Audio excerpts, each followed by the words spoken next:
Entry log number 1. My name is Dr. Pine, and the following recording is at the behest of A.M.M.O and done under protest. This is a waste of my time as head researcher and surgeon, but I will maintain the decorum that my government asks of me. The patient's name and identity are unknown. Witnesses recount the patient rushing out on the battlefield and disappearing in a thick cloud of smoke and soil resulting from a mortar-like explosion.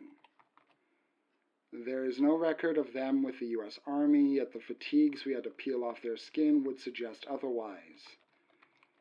They appear to be somewhere between 6'5" and 6'6" in height and approximately 350 pounds. Both of these measurements can be impacted by the progress of the injury, however. The agent used on the field to create this injury is some sort of napalm dissolvent.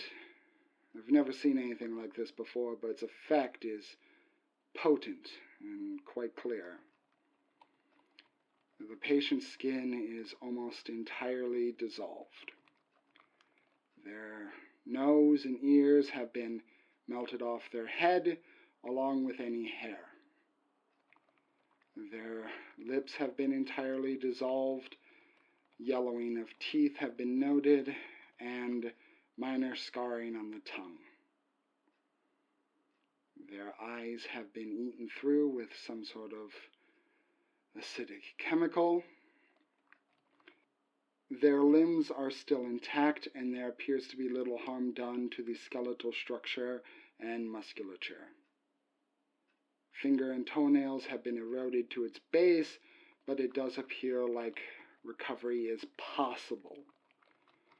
A small victory amongst the horror.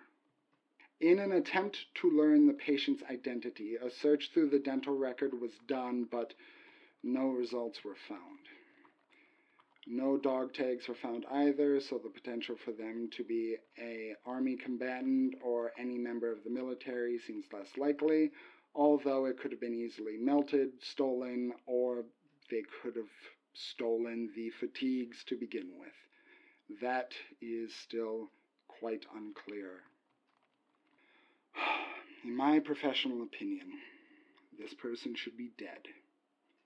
The exposure after the melting of the outer layer of skin would have left them susceptible to many kinds of infections, bacteria, bleeding, or any number of environmental factors that would kill anyone after such an injury, but they haven't given up yet, I guess. The patient is still under with the aid of painkillers. I cannot even begin to fathom how they would feel waking up right now. Their breathing is currently calm and steady, but the bandages around the pectorals must be changed fairly frequently, with the repeated episodes of bleeding from reopened wounds.